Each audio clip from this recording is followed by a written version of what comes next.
We begin tonight with retail, which was not positive. In fact, it was more like a retail wreck. Expectations were very high for a good holiday shopping season, and in fact, we learned today that it was.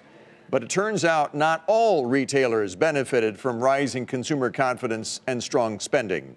That was the case with Macy's, which surprised investors today with downbeat holiday results.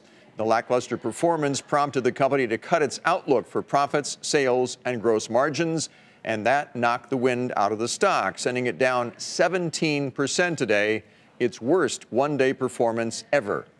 Courtney Reagan starts us off tonight from Indianapolis.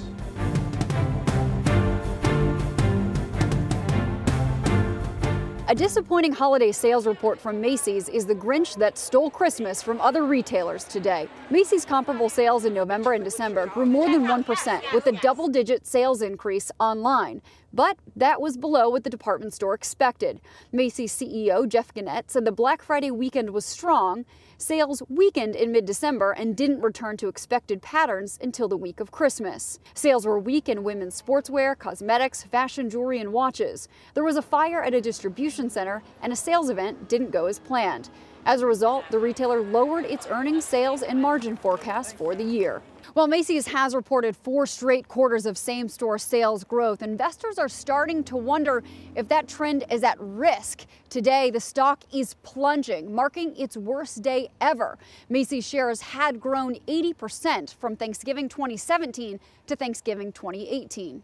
Macy's being on mall, Macy's being an apparel retailer, those are tough structural places to be. And that is a little bit different from the Kohl's story, which has done a great job in active, and Target, which has done great with toys, home, baby. Like Macy's, Kohl's holiday sales improved more than 1% with double-digit growth online. But unlike Macy's, Kohl's raised the lower end of its full-year earnings forecast. Target so far reporting the strongest holiday results, with comp sales up almost 6%, thanks to strong shopper traffic. Toys, baby, and seasonal gifts were Target's strongest categories during the holidays. Target is holding its previous earnings forecast steady. The good news is, analysts say the U.S. consumer is healthy.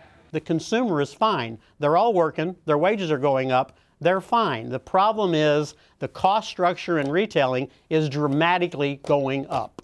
E-commerce businesses are currently more expensive to run for retailers that began as physical stores, making online sales less profitable than sales in brick-and-mortar locations. It's a higher cost of doing business today than what it was in the past. For every one of these companies, margin flow-through is going to be the theme of 2019 in the face of what continues to be a strong consumer. Well, MasterCard says holiday sales grew 5% overall, the strongest in 6 years. Not every retailer had the jolliest holiday. For Nightly Business Report, I'm Courtney Reagan in Indianapolis, Indiana.